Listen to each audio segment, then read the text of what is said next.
Yes, indeed. It is time for the Burning Platform, which is brought to you by Nando's. Every single week here on cliffcentral.com, we are joined by one or two people who have some really deep insights or some very powerful opinions to share with us. And this morning is no different. As usual, I'm joined by my co-conspirator in the plot, Phumi Majozi.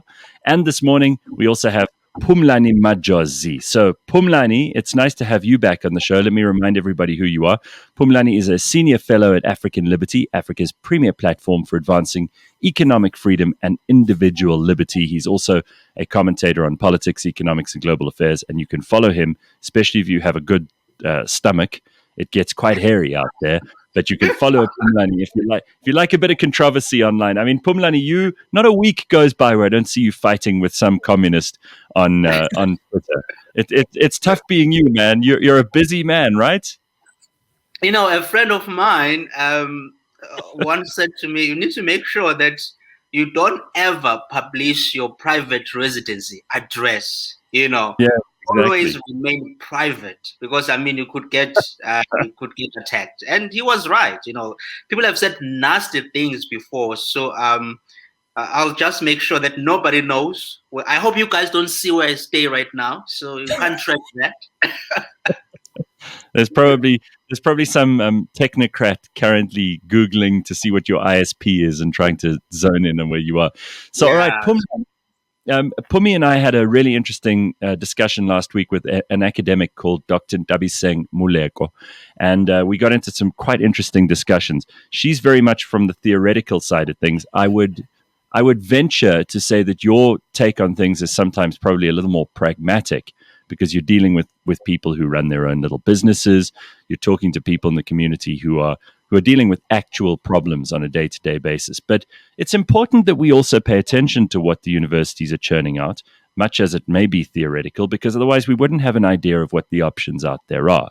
Tell us a little bit, just to remind people, what African Liberty does, so that we can figure out what your theoretical platform is before we get into the practicalities of what's going on in South Africa this week.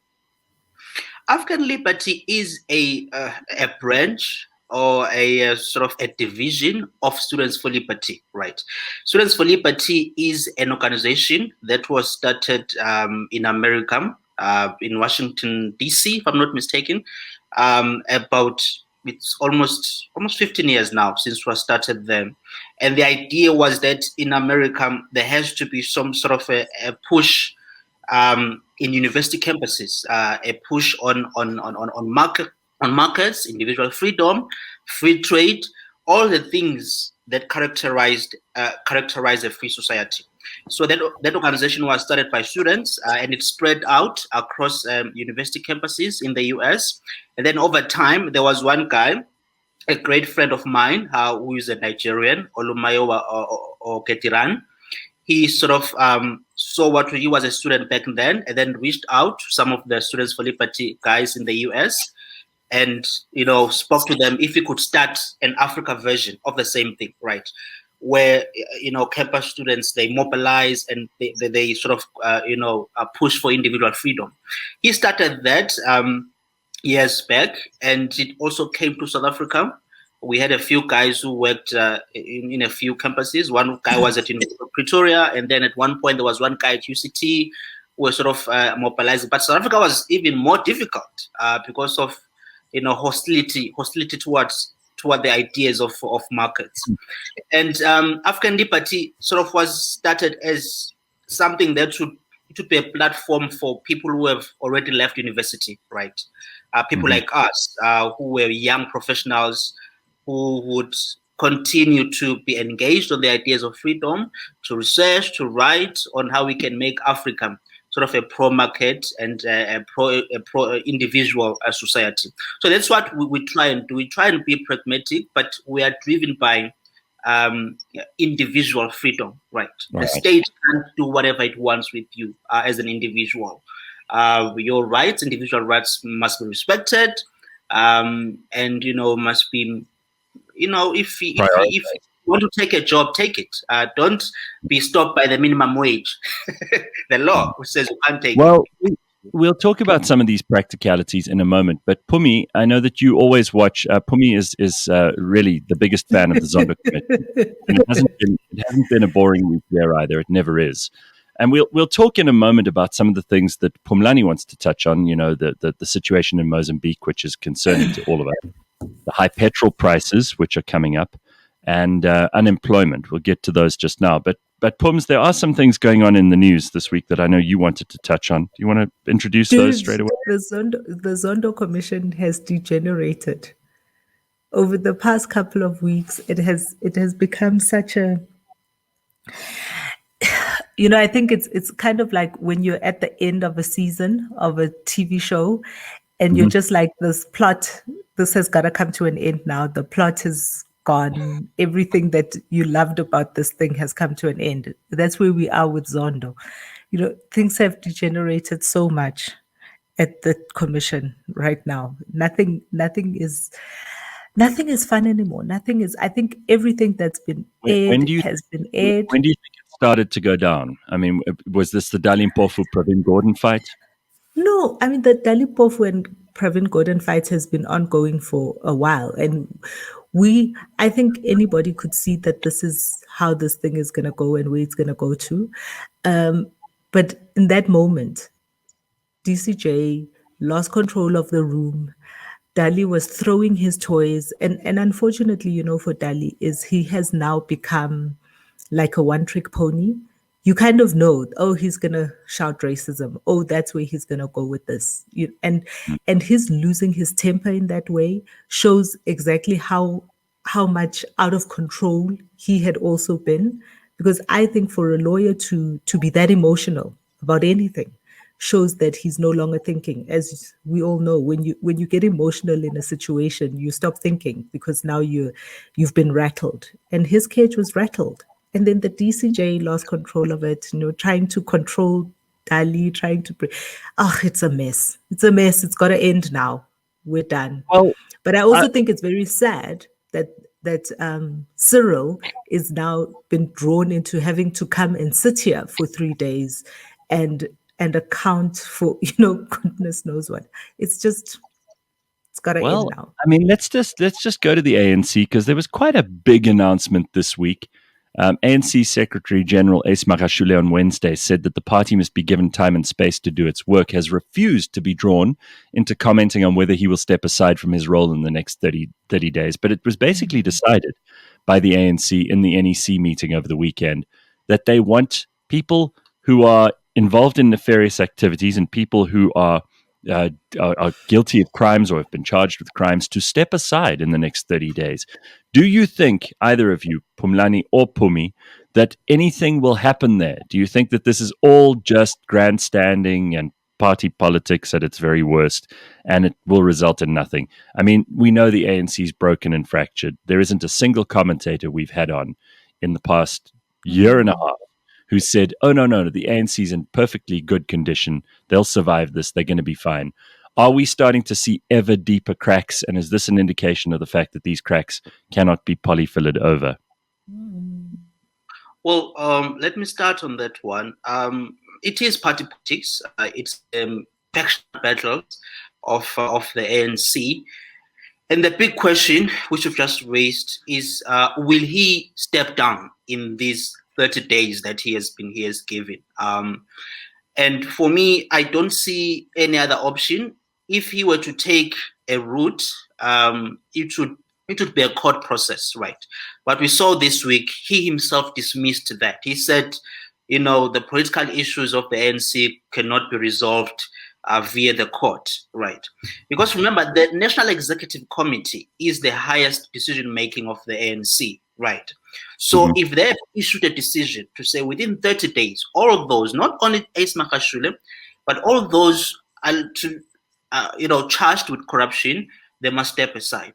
He has to comply with that. Otherwise, his only option would be a court process, of which could, I don't know what to do, just invalidate the whole thing, raise whatever legal argument he could raise in the court to push back against that. But from an internal process of the NEC has decided that this needs to be done. He can't he can't change. He can't change that that decision.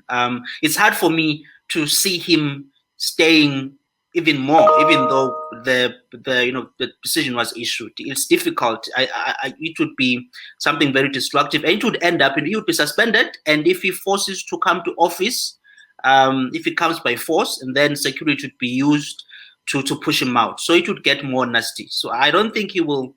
I think he will step aside if it doesn't go to court, of course. Phums, what do you have to say? Speaking of court processes, yesterday the judgment also came out about the PEC in the Free State. Yes, also ACE's stronghold. That a big story, So even the court processes are showing that where the ANC has failed to resolve internally, has failed to resolve their problems, that they've gone to court, as has happened in the Free State. The court has also then upheld that actually this PEC, which has an implication for ACE as well, because the Free State being ACE's hometown, being ACE's home province, is a very big stronghold for him. I think, so we, in our business, we have this thing where with businesses, where we look at the DNA of a business and what happens in organizations, in old organizations, from the founders down to the people that are currently leading it. The ANC, over 100 years old, is in that same position. The DNA of the organization has replicated itself very badly. And what we see now is an executive that has veered so far away from what the founding fathers of the organization intended for this thing. And unfortunately, I've been saying for the longest time that the ANC is done. The ANC that people believed in, the ANC that was founded all those many years ago, no longer exists. The animal that we're left with now doesn't stand for the things that we always thought the ANC stood for. And this is what you're seeing. These factional fights, and the politicking and the ugliness of it is just the last of it. It's gasping for breath. It's like when that animal is gasping for breath at the end. Now, both of you have probably got a view on this. So it's something that came up in those discussions. Magashule said he's prepared to meet with former leaders. Of course, he brought up Jacob Zuma first because he knows he'll find a warm embrace in the arms of Jacob Zuma. Jacob Zuma's really. So. You don't think so? Not Ace? No. Oh, really? No, I don't think so. Do you want to But of course, everybody uses Jacob Zuma because now Jacob Zuma is seen as this person. If you look at the body language of all the pictures that we've seen of people going to see Jacob Zuma over the past couple of weeks, do you see a warm and fuzzy old man welcoming home prodigal sons? Yeah, I don't. If you look at his body language, these are the people who betrayed him at the end of his time. If you look at his body language and you look at the way that he's interacting with these guys, it's not a warm embrace. Maybe welcoming home the prodigal sons. Correct me. Okay, what do you want to say, Phumlani?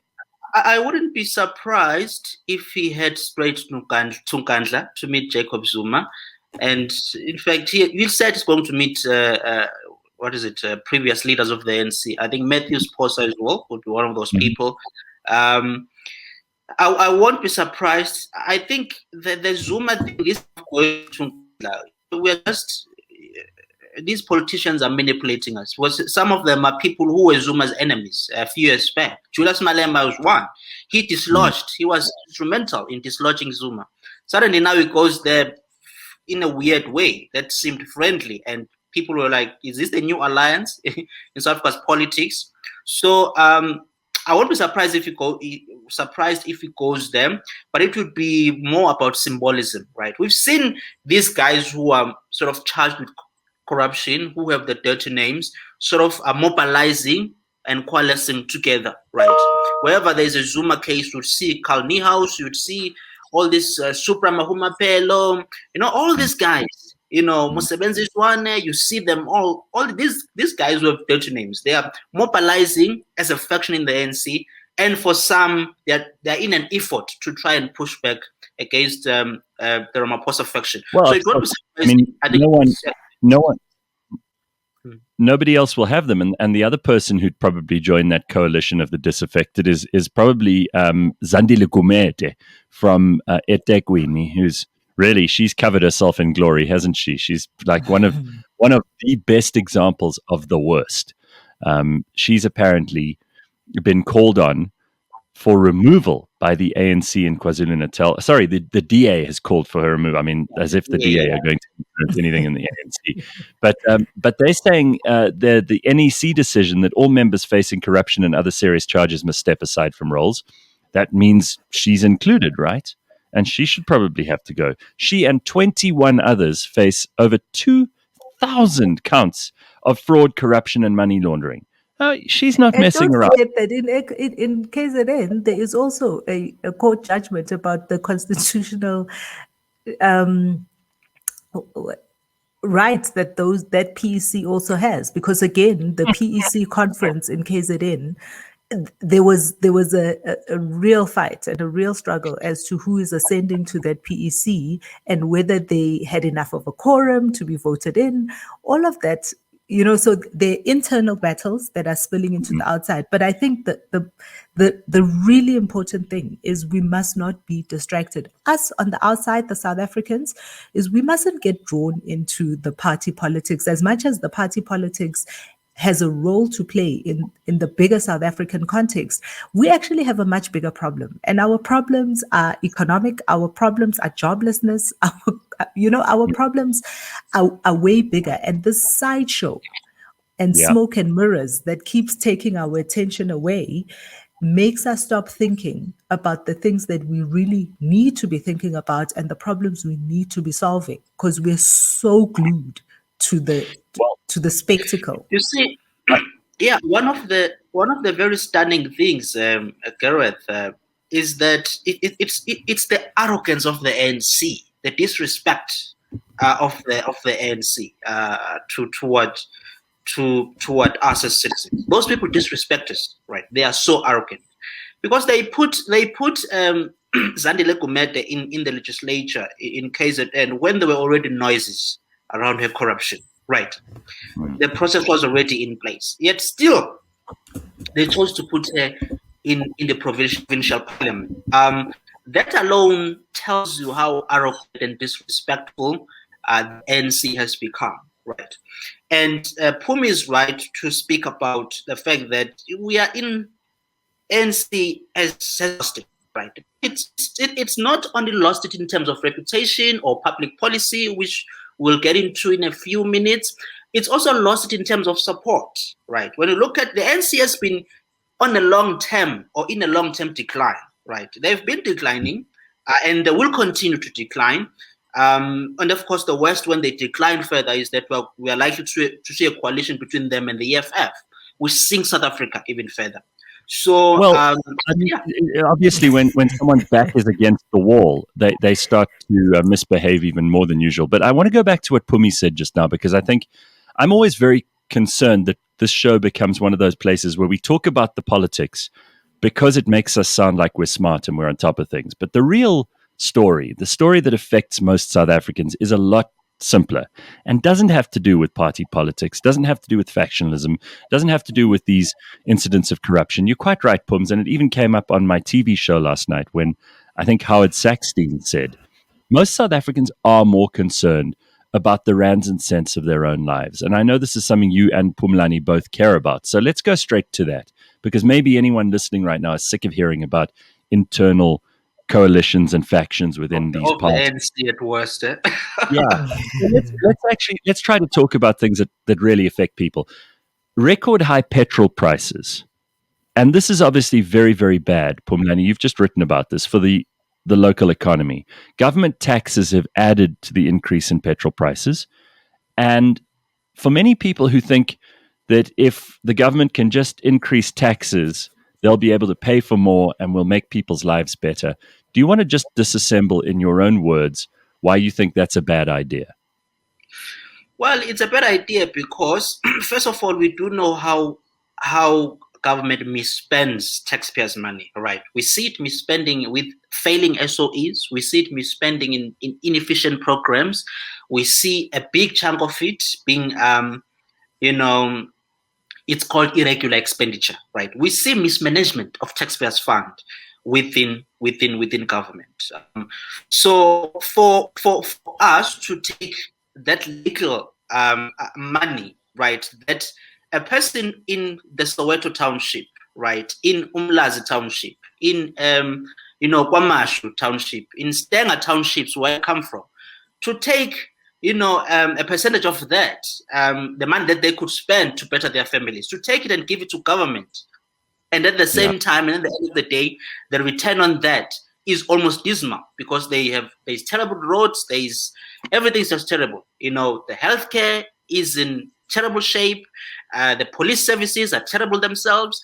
So, I mean, we are taking money that could be more productive by people keeping it for themselves and spending it as they see fit, and then you transfer it to political bureaucrats, right, who will make decisions that aren't really going to be more effective if the money was left in the hands of those households or individuals. So that's the issue with that process, right? And with this, and you've just mentioned now about 40%. That's close to half, by the way. 40% of about 40% of this petrol price is government taxes, right? And government is taxing us in an economy that grows at, it contracted last year, but before that, we're growing at less than 1%. There's no growth. You are also taxing people. You have more than 11 million people who don't have jobs, right? But then you put the additional taxes on them. Do you think their lives will progress, right? If you make it expensive for them to take a taxi from Soweto to Joburg to look for a job or to do anything, because all these taxes will transfer into those costs, the transport costs for those people. So it's damaging and it's not good. I think that these taxes, I think they were damaging. It's something that I didn't favor in Tito Mbowene's previous budget speech. That was, highly washed. I didn't favor it, and I did, say that it's a bad idea. You want to add anything to that, Pums? You know my feelings about paying. This is where we miscant and saying defund the bastards.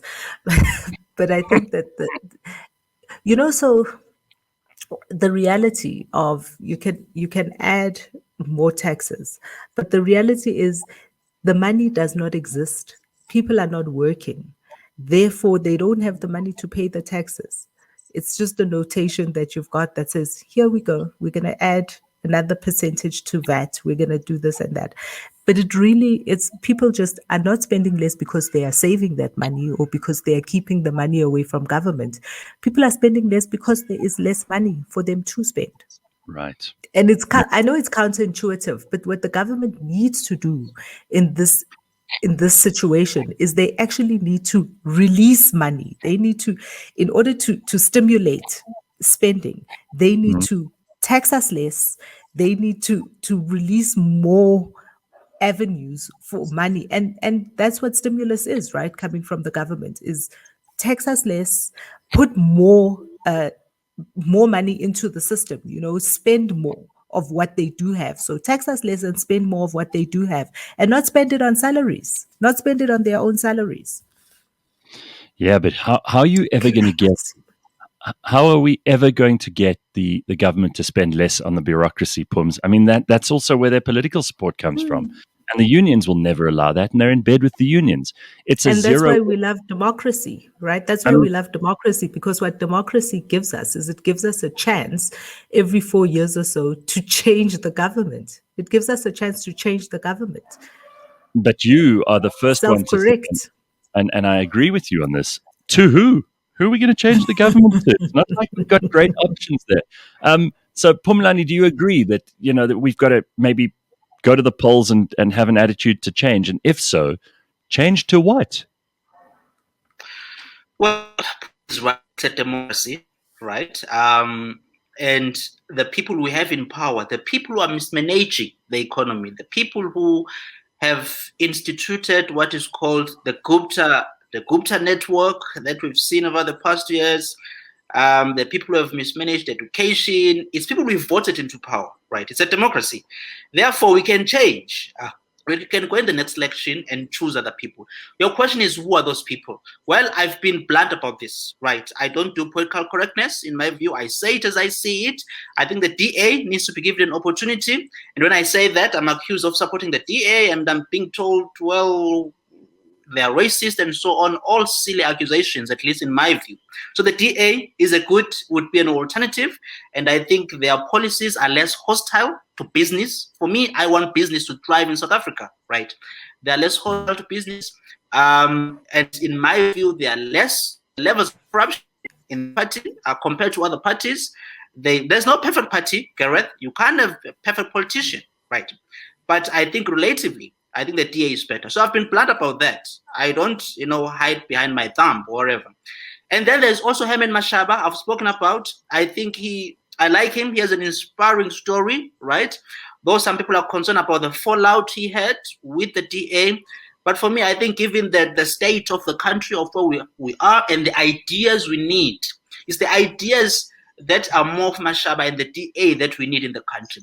This left-wing sort of socialist thinking that has existed for the past 25 years of our democracy needs to be weakened, right? We need to weaken that. And therefore, the more voices that are pro-business and voices that see that we need a market-driven economy to get 11 million people unemployed back into work. So those are the ideas we need. And the strength we give to the DA and Mashaba, I think, would be quite beneficial for the country. I'm going to give Phumi a right to reply because I know that she bristles at any mention of Herman Mashaba's name. But before you say it, I don't want policies that are pro-big business. I would like to see more policies that are pro-small business. I'd like to see a government that actually frees up the economy to allow small operators to run everything from a little stall on the side of the road that sells mohodu right through to people who've got, large multi-store chains all across the country or whatever it might be that people are doing to get and themselves. The EFF can't do that. The EFF No, can't. I don't think any political party can do that. And I think we've got to be very realistic about this. Any party that promises you they're going to give you things or they're going to create the perfect environment for you to do business in is just lying. None of them can do that. But the less government get in your way, the better things will be for people in small businesses. And I can say that to Phumi and I anyway, because we're trying to do that stuff. Now, Phums, your chance to say why you would not support Herman Mashaba. I will do no such thing. I will not be dragged into bad mouthing other people, but I will say this, that what we need is we need ideas. We need parties that have ideas, that tell us what their ideas are so we can believe them. Unfortunately, what we do see is we see a lot of the opposition parties telling us what they hate about the ANC and what the ANC is getting wrong and what the ANC should be doing better. They're not talking to us about. And part of that, I mean, there's a lot of talk about electoral reform. As you know, there was the Constitutional Court ruling about independents being able to, for South Africans being able to vote directly for an independent representative as president into the country, not just in the party system. All of those things, for me, keep telling me that what the opposition parties, unlike what Phumlani believes in, that the opposition parties are tacitly saying they cannot take on the ANC. Therefore, they must change the way the game plays.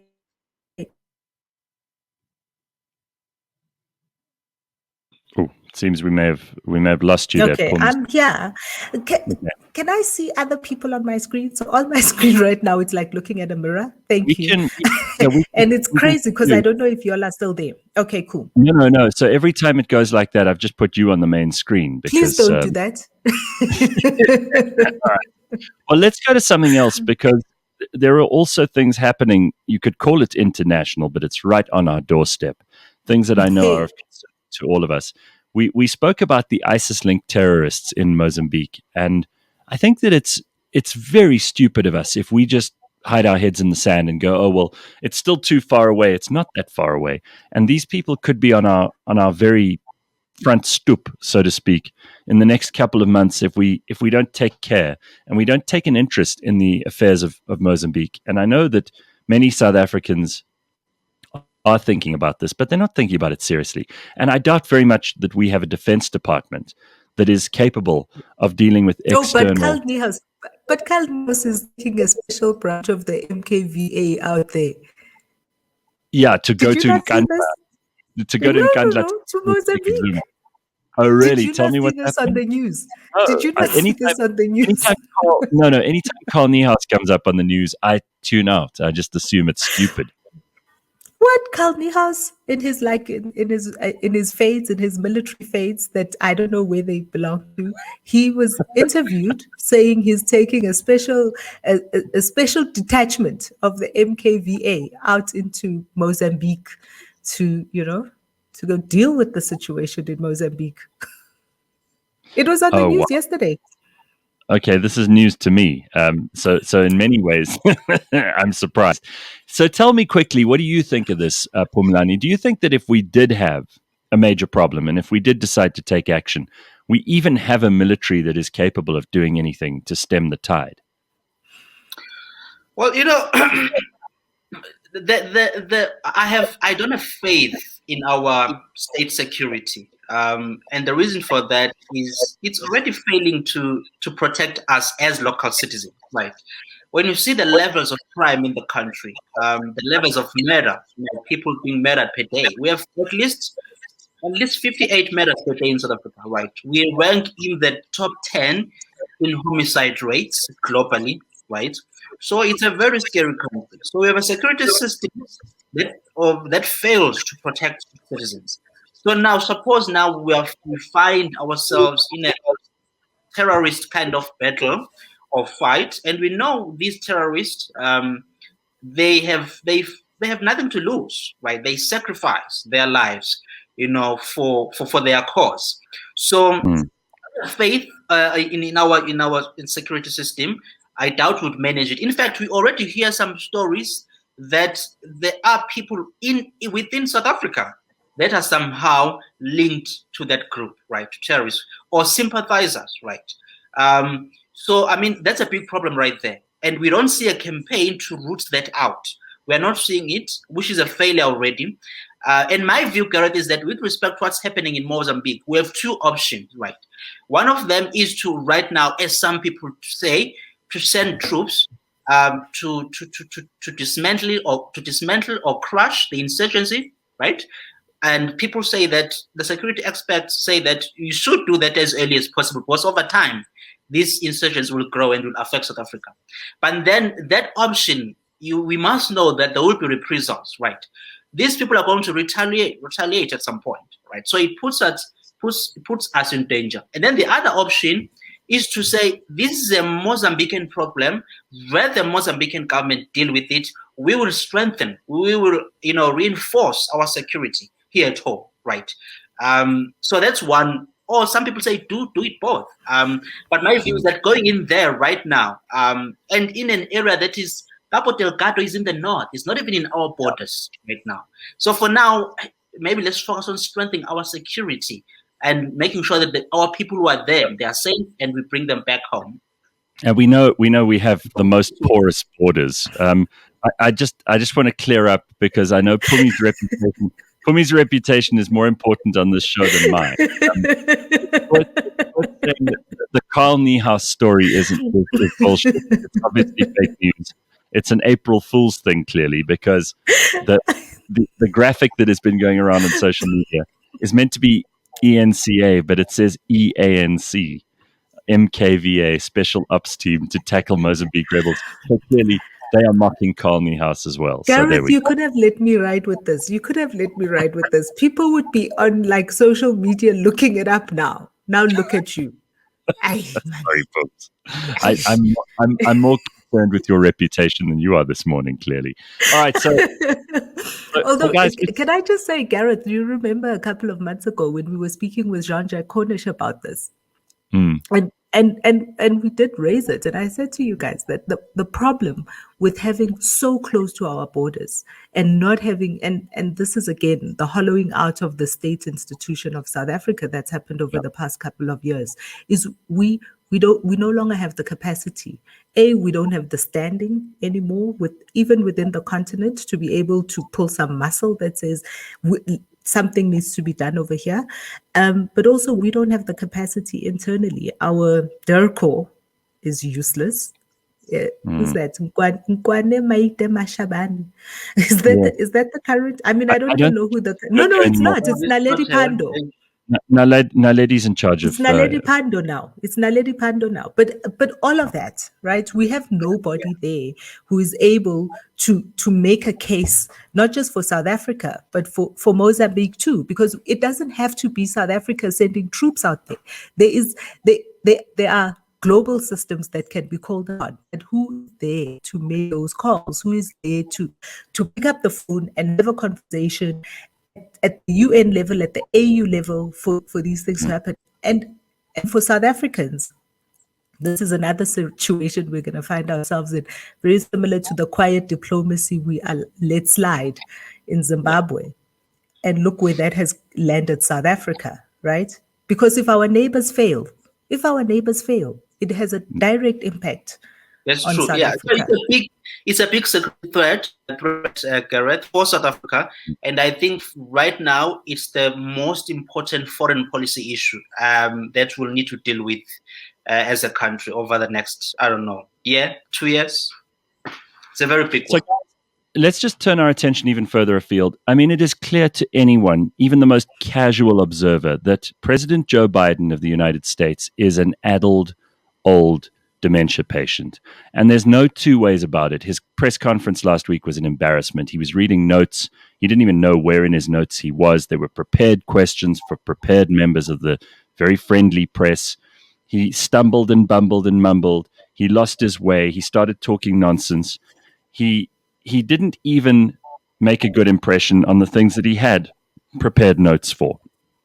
Do you think that very, very old people should not be allowed to run for office? I mean, it's a problem not only in America, it's a problem here in Africa too. We've got some very old people in power, and some of them are just hanging on for dear life and for life.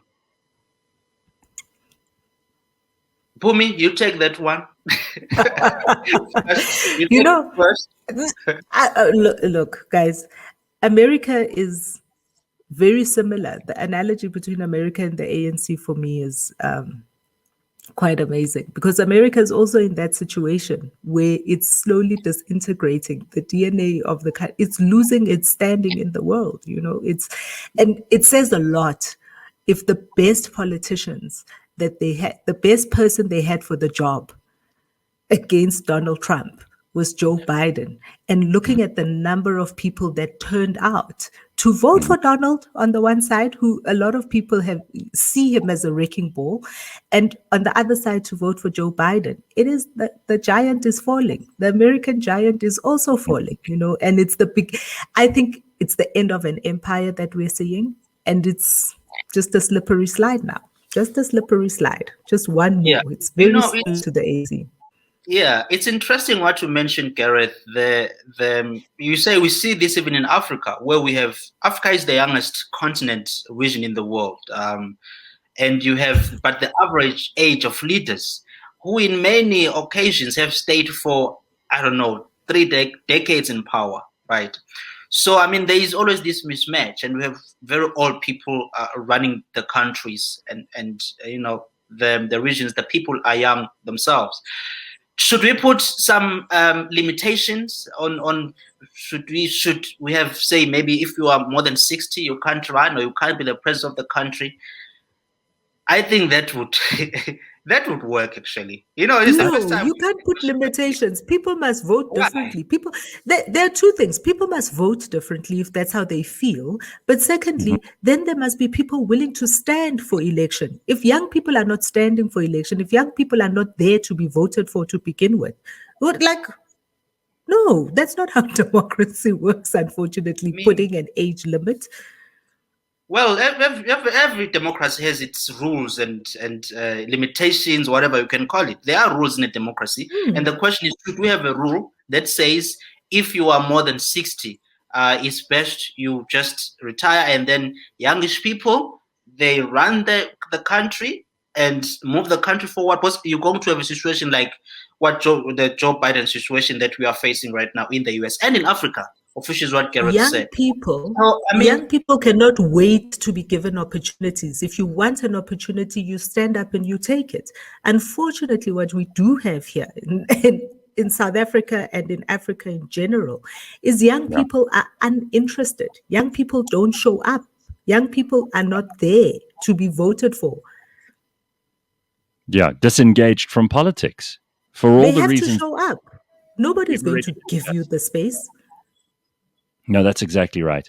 But I do think that is also, as much as it's the fault of very old people who are running for office, and I do think you have to have the wherewithal to be able to know that at 75, I mean, sure, at 60 you've still got energy, At 75, man, 75. I mean, I wouldn't trust a 75-year-old with you know what a stressful job it is to be president. And Joe Biden is 2 years shy of 80. It's a very stressful job. So even if you're in great health, even if you're in perfect order and you've got enormous amounts of energy, there's just no way that you can maintain yourself in a role that is that complicated and especially being the U.S. president, Gareth. Being the U.S. president, that's something else. For someone as old as Biden and his sort of health issues he's already facing right now. So I mean, and yet millions and millions of people went out and voted for him. It wasn't a surprise. It wasn't a surprise that the man is that old, and yet they showed up and voted for him. Well, that just shows you how desperate those people. We've often discussed how they were more anti-Trump voters than they were pro-Biden voters. I mean, there's no way he's more popular. No way he's more popular than Barack Obama was. He had an absolute whitewash of Obama's best results because people were just so anti-Trump. Yeah, and also just one thing to mention that you had big numbers of people who voted for him. Just because you had big numbers of people who voted for him, millions and millions. It doesn't make it the right decision. Those people, I don't think they thought things through properly. That's how America was founded, on the basis that this thing of majority rule. The winner takes all. Exactly, should be as weak as possible. And the founders there were smart, because they did foresee that the majority can just make stupid, irresponsible decisions in many, many forms. And I think it was. And yet, this is the democracy we have. This is the democracy we have. It's a flawed system, but it's exactly. I like the word flawed. Actually, I think that's a much better word.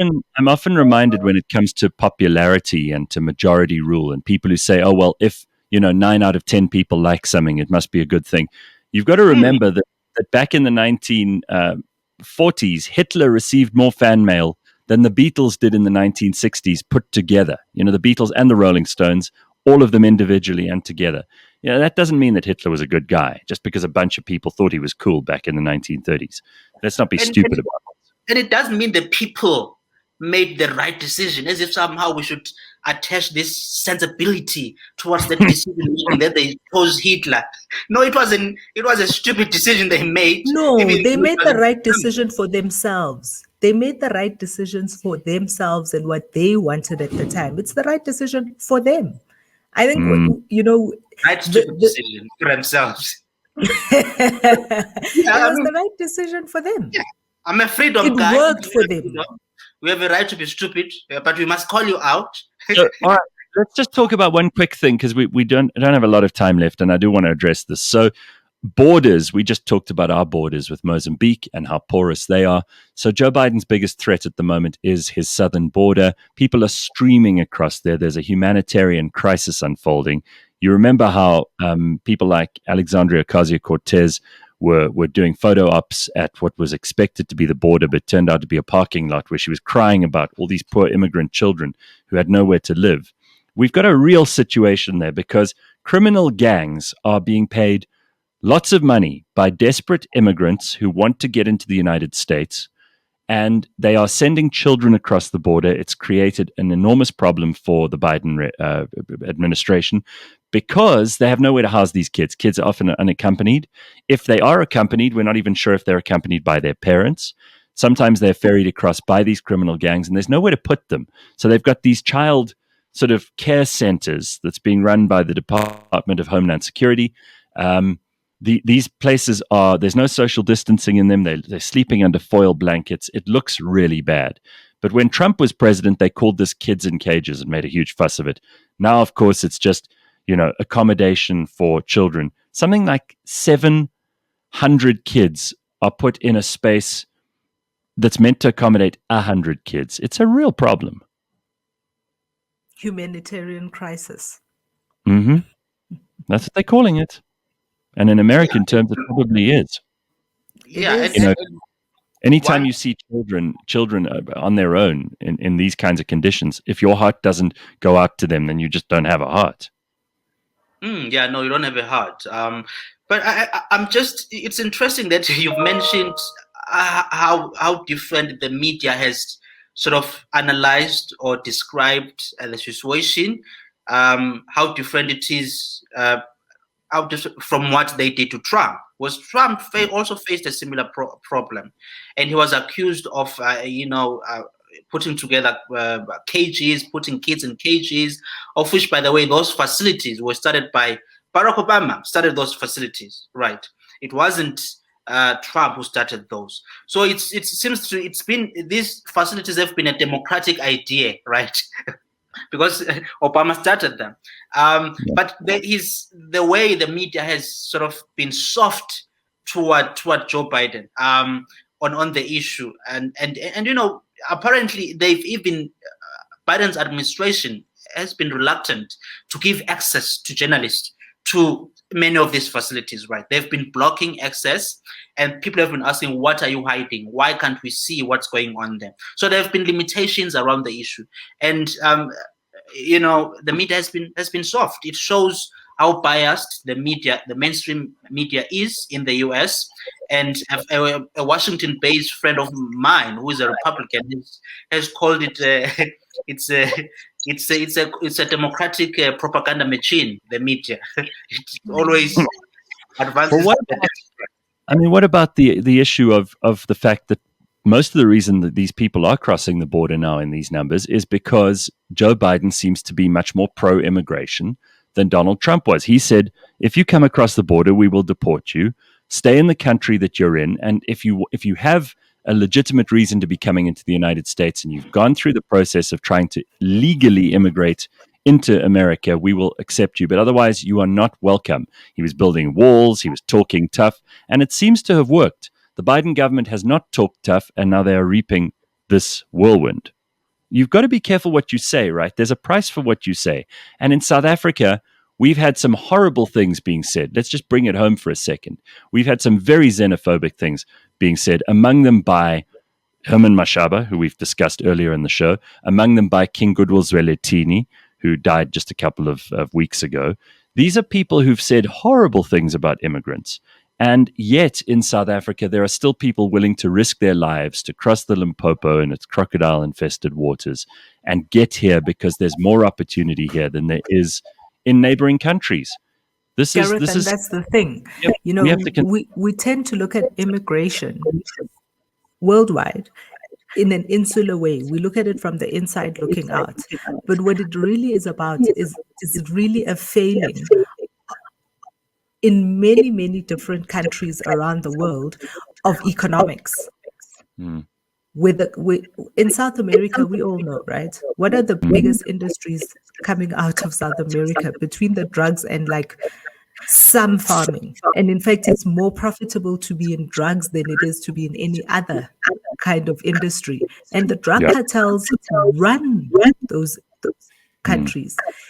It's an economic failing. And what the economic failing has created is it's created this huge number of people who are essentially economic refugees all over the world. And they tend to go to the closest place that has some kind of opportunity that they can see, an opportunity to survive, an opportunity to earn, an opportunity to thrive, as it were.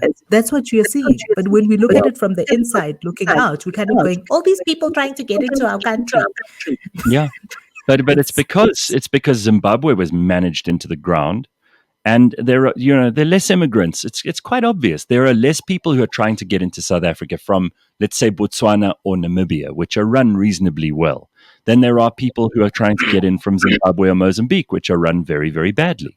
And So Lesotho. then, Yeah, and so Lesotho. then what that tells you is that the leadership in those countries, not only in Africa, And their in South policies, Africa. Phumlani, and their I was policies. about to go there. Public policy, economic policy, because we're talking about the bad economics, but the bad economics didn't just be bad economics itself, right? It was bad economic policy that killed opportunity, killed economic productivity in those countries, killed wealth creation. As a result, people, they are flocking into neighboring countries that are better than theirs. It's a failure of leadership than economics. Well, listen, I'm afraid we're out of time, guys, but thank you both for your input today. The Burning Platform is brought to you every week by Nando's. We check in on all the important things in current affairs and the news and the stories that affect you and I hope that we aren't getting to the point where you think that we're just talking about politics instead of talking about real people's lives and the differences that good or bad leadership can make. But I think this morning we've really traversed the entire spectrum of those conversations. However, if you have suggestions on what you'd like us to tackle next, if there is a particular guest that you'd like us to have, please let us know. Just email me, Gareth@cliffcentral.com. And don't forget over this long weekend to go and get some nice food from Nando's, because they really are the best in South Africa. They're a tremendous export. They're a very big success story in our story. And we need to support all of those people. Imagine if you've been running a little restaurant through lockdown, how difficult that's been.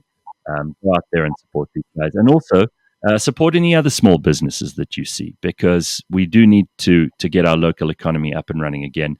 There are just not enough jobs. There are just not enough people employing South Africans and people from all over the rest of this continent, frankly. We need to get out there and make a difference. Make that your job over the Easter weekend. Happy Easter, everybody. Phumlani, thank you so much. Phumi Mashiko, thank you so much. We will catch up with you guys soon.